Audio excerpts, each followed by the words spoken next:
We've all enjoyed his work in Mom, Breaking Bad, NCIS, How I Met Your Mother, and more. And now on Pop Network, Let's Get Physical, premiering Wednesday, January 24th with Jane Seymour, Annalyn McCord, David Rossetti, and Matt Jones. Good to see you, sir. Thanks. You are most welcome. Thanks for being here.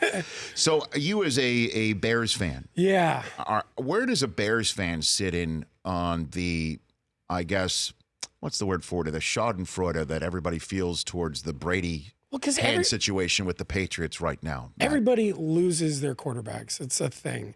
But just the gall of the Patriots for so long to just, he never gets hurt. I mean, he did 1 year, off and on. And they still won 11 games exactly. that year. And it's just, they could still win with Brian Hoyer is the problem. What I was hoping is I want them to sign Colin Kaepernick and I want the world to explode. Then Colin Kaepernick wins a Super Bowl and then everybody just... Yeah, Brady's hand can't go. They know that right now. By the end of the day, Kaepernick is in New England, and he learns the offense in time to beat Blake Bortles somehow. And then he shows up at the biggest NFL event there is as the quarterback of the New England Patriots. Oh, that'd be so wonderful. Yeah, I don't don't know if that's going to happen. Well, see, I think the Patriots are also like the empire, like, the guy, the Vader? hood, Vader? not Vader, the Emperor. The Emperor Palpatine. That is absolutely the Emperor, Belichick. Yeah. He's Palpatine, and Brady is Vader. Okay. And he somehow sold his soul in some way, and I think that his hands are starting to deteriorate. Mm-hmm. You know what I mean? Sure. Like, there's like scales or something like So that. where does like he's the deal he made with the devil is now coming back around, Mm-hmm. and it's right at the last moment. Well, let's keep workshopping this. Yeah, because if you because now he's in the same division. Where does Cutler fit into all that stuff? I don't.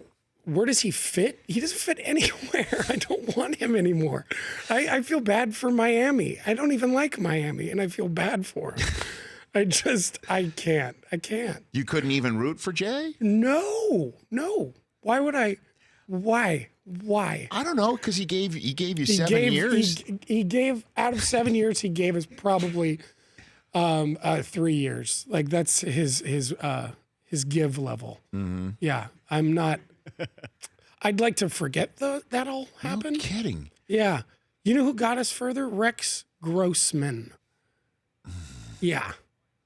Well, you could say Urlacher was part of that defense, right? Yes, And great. sexy Rexy just didn't have to turn it over. But Devin Hester was running things in from all points on the gridiron. Yeah, we didn't have a lot of receivers at that point. We didn't have a lot of. We had many holes on offense. I'm just saying. By the way, I just spent the last 10 seconds of my time here defending Jay Cutler. Yeah, I know. To you, Matt Jones. Yeah. Well, I mean, so what do you think of the current moves that the Bears have made? I'm really excited about it. You are? I am. Okay. I'm cautiously optimistic, which is a Bears fan. Okay. But I think the Swaggy Nagy is what they're calling him. Who's calling him that? I don't know. I saw somebody call him Swaggy Nagy. I was like, that's pretty good. Okay. I like the way he talks. I don't know. We're so used to people that don't really talk much. Like Lovey doesn't say much. Lovey didn't say much. Mark Trestman didn't say much. John Fox, I just wasn't listening. But you tuned him out. I like the moves they're making. It's interesting. I'm interested what this guy from Oregon's going to do. Helfrich, you bring him in. Yeah. Well, what they're gonna do is they're gonna bring like a spread out run pass option for Trubisky. And with Tariq Cohen maybe having the ball, or Howard has the ball, or Tariq Cohen's that new Darren Sproles type. There you go. He's fantastic. I think there's a lot there. We just need to draft a cornerback and some wide receivers. That's it. How many picks do the Bears have in 2018? Like 7. Matt Jones here on the Rich Eisen Show. Okay, so you like what the Bears are doing. You believe in Trubersky? You believe in him, or you don't believe in that? Or cautiously optimistic, but yeah. In other words, yeah. But I think he's got something. I don't know. He at least looks like he's trying and enjoying himself and working hard, which is something we're not used to. You are scarred by Jay Cutler. I really am. I wanted to like. You know what Bears jerseys I have? Please. I have Julius Peppers. Okay. And I really liked that kid a couple years ago. What's his name? Johnny Knox. And like right when I bought his wow. jersey, they like broke his back. I could never buy Never a played Cutler again, jersey, right? Yeah. no matter how big of a fan I was. I couldn't bring myself to do it because I knew it was a lie. You just couldn't do it. I couldn't do it. It's because of that story you told here a few years ago. Oh, right. A friend of mine, There you go. Please, this is this is great. good. a guy I knew in Chicago, said that he was in a bathroom and he went to Vanderbilt and he walked in and Jay Cutler was like peeing and he goes, "Oh, hey, man, I'm a big fan. I went to Vanderbilt as well." And Jay Cutler goes, "Don't care." Now, I love Which that makes me story. like him a little, to be honest. well, That's kind of great. Because I mean, he's. But that is literally everything he is he just doesn't care. I mean, it is the biggest violation, though, to approach anybody while they're doing their business like That's true. that, right? That's true. I was in a bathroom once and a guy's like, "I'm a cop. I want to take a picture with you." And him and his 3 cop friends brought me into a stall and we all took a picture together. And I didn't feel like I had a choice. Did you feel like your amount of civil times rights were violated? I did. But I wanted to comply with the law because who knows what those guys can do now. Right. Don't talk to people while they're peeing. Yeah, there's that, and I guess while having dinner or whatever.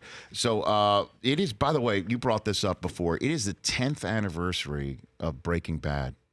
Can you believe that it was 10 years ago that it debuted in 2008? I guess it has been 10 years. So when did you first get approached to play Badger? I auditioned and shot my first episode in October 2007.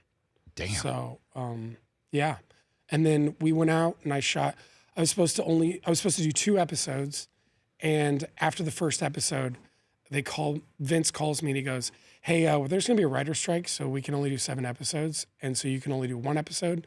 And we're going to have you introduce Aaron to Tuco." That's what I was supposed to do. Mm-hmm. But nobody believes that you're mean enough to know somebody like Tuco because you ended up being too of a sweet character.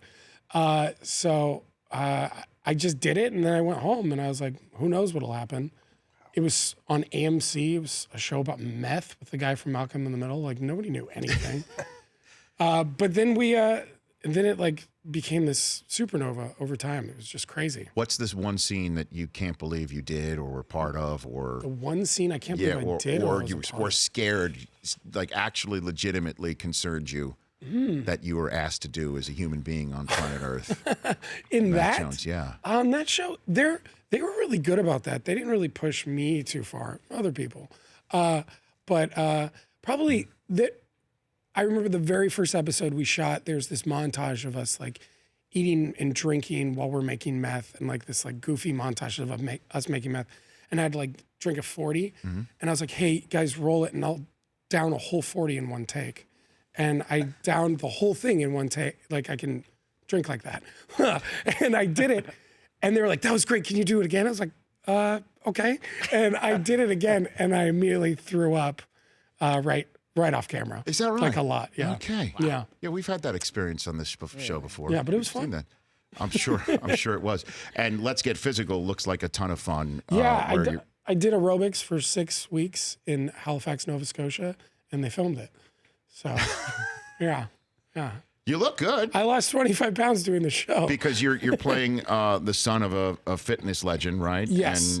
And you've lost your ability to do anything physically well. Is that essentially what it is? You've lost your way? On the show, my dad is like a fitness guru, and I was not interested in that. So I went off and became a terrible, a cover band person. I'm singing Guns N' Roses in the pilot. I sing a lot in the show too. It's strange. But he dies and he leaves his whole fortune to me. But the only way I can get his fortune is if I compete in a national aerobics competition. Okay. And that's what the whole season's about, is me competing in this competition. And your mom is played by Jane Seymour. Yeah, and my arch nemesis is Christy Diamantopoulos, who was on like Silicon Valley and all that stuff. And he's fantastic. And it's about him and I really butting heads. Now, you said during the TV-only segment that Jane Seymour has got some of the greatest Hollywood stories of all time. What do you have for me on this front? Oh, boy. That you can share She used publicly? to own this like castle-ish kind of place, an abbey. I don't know what you call them in England. that she would rent out to people. And she rented it out to Radiohead, and they recorded OK Computer there. And she said The Cure recorded a couple albums there. She's like, I don't know, there's a lot of people at that time. Lots of The albums. Cure, Radiohead. Yeah, I was like, whatever it takes. Okay, yeah.